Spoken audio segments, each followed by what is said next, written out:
All right. Well, thank you once again for being here. On a day with Mitch and Alan, sometimes I think about the people out there driving by today, and they'd look in here and they'd go, oh my gosh, all those people, they're there today because somebody in their life has died. I think about that, and that's true. You and I come together at events like that because somebody we love has died. But I really think the reason that we come together, equally the reason we come together, is because somebody in our life lived. And because they lived, you and I got to love at a level we never thought humanly possible. And because they died, we hurt at a level we never thought humanly imaginable. And so we come together and we talk about this thing called grief. It's not the most talked about subject in our culture. It really isn't. I mean, sometimes we'll ask the question, Mitch and I will say, what's the most taboo subject out there that's never talked about? People will say, death. But that's not really true, because we have an obituary section. You see it in the paper every morning. We do talk about death. But what we don't talk about is grief, the unfinished emotional business that is left behind for those of us who continue walking through life with loss. And so Mitch and I, I'll give you just a quick background so you know who we are for those of you who aren't aware. Have been doing this, how long ago did we meet? 5 years ago? 6 years ago in Chicago. 6 years ago in Chicago. We were both at an event speaking and we met, and man, we couldn't have been more opposite. I mean, we really couldn't have. I grew up a conservative Baptist boy. Mitch grew up in a commune somewhere, I don't know where. We would talk about things, and everything would be the opposite. I would tell him how I drive to work. Mitch takes a spaceship to work each day. So we were just opposite. Well, we're more alike than we thought, but But what we found is that him and I both had a lot of common ideas about this grief that we were talking about. We both had buried children. My daughter Ashley, 18 years old, in a car accident, and his son Kelly from a brain tumor. Mitch has a lot of other losses in his life. My father also died. But we began talking about things that we really agreed on, and a philosophy about grieving, something that he later would coin the term for what our philosophy was, called proactive grieving. Living the loss. Living the loss. In other words, where traditional thinking used to say run from the loss, let go, proactive grieving says hold on. Proactive grieving says the love is still alive inside the hearts of each and every one of us. And so this became the foundation of a philosophy. And we began to talk about grief and share grief with others based on our own journey. What have we got since our children died? What are we, 11, 20, 36 years? 25 years for me. So 36 combined years of walking this journey and meeting tens of thousands of bereaved folks. And so that's what you're going to see today as we talk about it. Proactively grieving, not running from the grief, running to the grief. God, that sounds terrible, doesn't it? Not running from the pain, embracing the pain. My philosophy is I was put on this earth to be Ashley's daddy for as long as I live, not for as long as she lived. And so that is the basis of our workshop today. Now, some of you may be very new in your grief, and some of the stuff you're going to hear today, you're going to go, huh? No. And that's what you should feel. Early on in grief, all we can see are the years we don't get to have. Oftentimes, early on in grief, all we can tell is the death story. That's the first story we tell, and it's that way sometimes for a long time. But one day we wake up when we learn to proactively grieve, and what do we tell? We start telling life stories. We start telling life stories. Had a guy come up to me a few weeks ago, and he said, Alan, I'm starting a men's group, I think in Kansas City, a men's grief group, and he said, guess what our title and our theme is going to be? What do you think of this, Alan? He said, our theme is going to be, don't cry because it's over, smile because it's happened. So many of you have seen that on a poster somewhere. Don't cry because it's over. Smile because it happened. He said, what do you think? And I said, you know what? I like everything about that saying except for the first word, don't. Because the grief journey really tells us, cry because it's over. Smile because it happened. Proactive grieving is about doing both, about understanding that our life, this life that you and I did not plan or did not intend to have, that our life is different. It's a journey that we navigate, a journey we never expected to take, and frankly, a journey that doesn't have a lot of road maps. There's not a GPS you can buy out there to tell you how to walk through grief. It changes every day, and each and every one of us do it differently. So, we hope you enjoy what we have. We're going to start out doing our songs, and all you have to do is watch and do not fall asleep. That is the only rule. The first song, this is the first song I wrote after Ashley died in 2001. And my grief support group had heard I was a songwriter and had lived in Nashville. They said, hey, why don't you write a song for our candlelight service?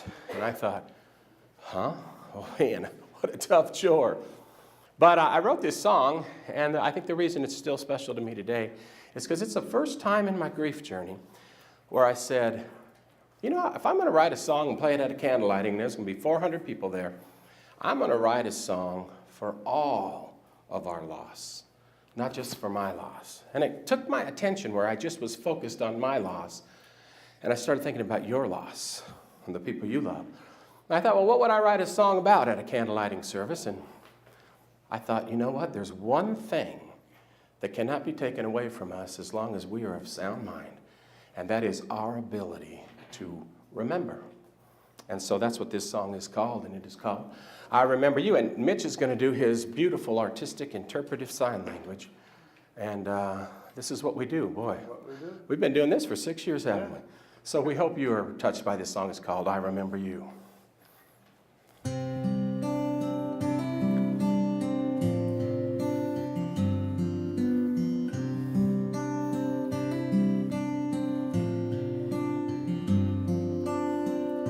A shooting star goes by.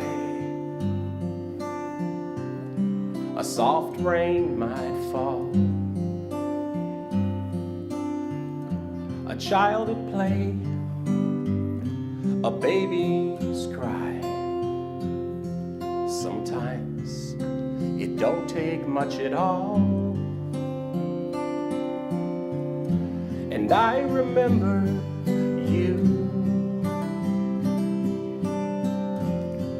I remember you,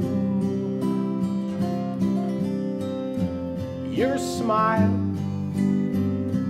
your face, the way you moved, and I can see you dancing, I can hear you laugh. Anything and everything can take me back. It's who I am.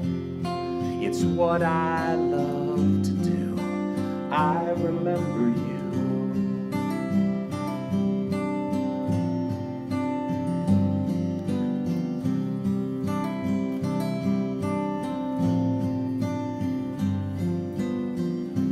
When the world is still, in a crowd somewhere, a raindrop on my window, a teddy bear, and I remember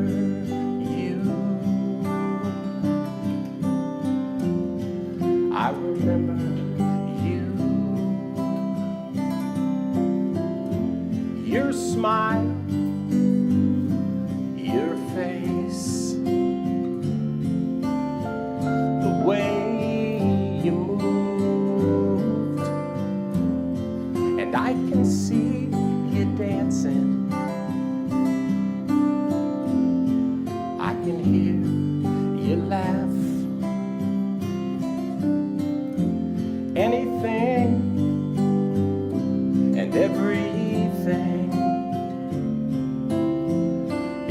takes me back. It's who I am. It's what I love to do. I remember you.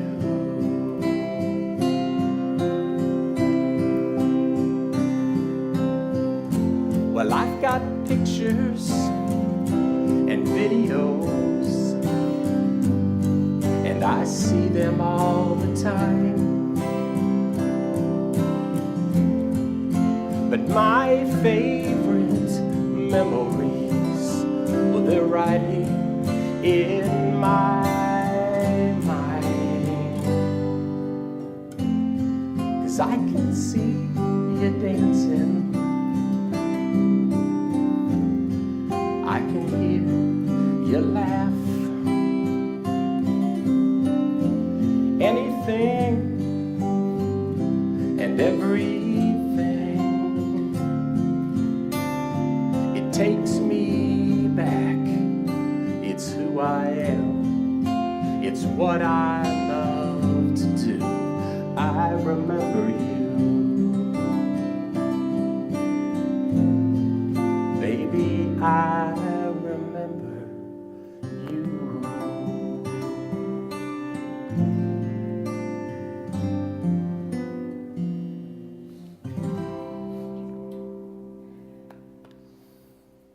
Guy came up to me and he said, Alan, all I can do every day now is I go to the cemetery and I talk to her. And I thought, you know, a group of folks like us in here, we get that. I mean, we really do. It's not crazy to you and me, the thought of having a conversation with a headstone or a picture. Well, some of you talk to thin air in here, and I know which ones you are. Why are you pointing at Linda? That's not it. I know. Why do I stare at people like, don't look at me, Alan? No, we do. You and I get that, a picture, an urn, a stone. We get having a conversation like that. And he said, Alan, that's all I do every day. It's my life now. I thought, you know, that's kind of true of us. We do things now we never thought we would do. Sometimes we go visit, Denise and I go visit Sean out at the cemetery, or Ashley when we're in Colorado. And we'll pull away and I'll think, God, whoever thought we would come here and visit one of our children? Whoever thought that would be part of our life? Our life is different. But I thought about that guy when I was writing songs for my latest CD that I did. And I thought about him, and I thought about you, and I thought about me, and I thought about those conversations, what they might be like. And so I kind of threw a little bit of my story, your story, everybody's story in here. But most of all, I thought about the line that he said, it's my life. And our life is different, and that's what this song is called. It's my life.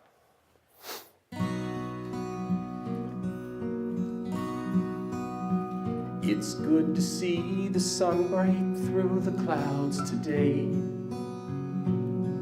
I remember how you loved the month of May. I'm back at work again. Your mom and me, we put the garden in. And Uncle Joe finally gets to retire. And I'm back singing in the choir. And it's life, it's my life. I live it with a broken heart. There'll always be a missing part to my life. But it's just life. Living without you is not an easy thing to do. It's my life. We finally had to put old Rusty down. I cried for 3 straight days for that old hound. And your mom doesn't sleep too much at night. She keeps telling everybody that she's all right. And little brother's missing you, there's no doubt. It's something he won't talk about. And it's life, it's my life. I live it with a broken heart. There'll always be a missing part to my life, but it's just life.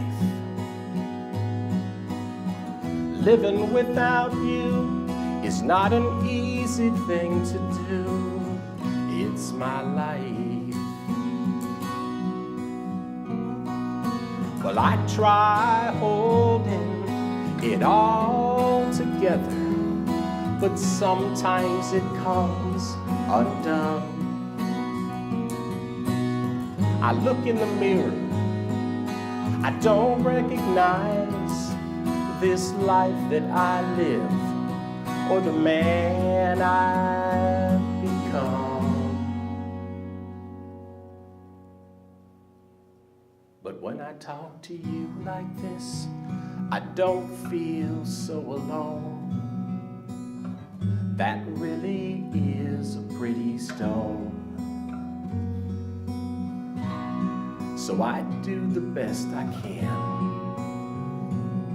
It's been a while now, so most folks don't understand.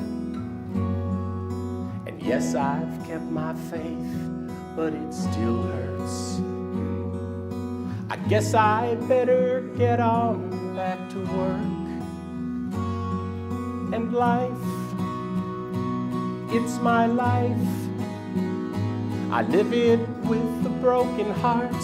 There'll always be a missing part to my life, but it's just life. Living without you is not an easy thing to do. It's my life. It's my life.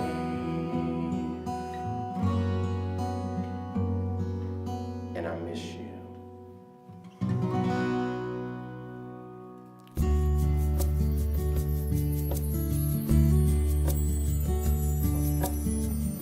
I know those tears you're crying. I've been in your shoes.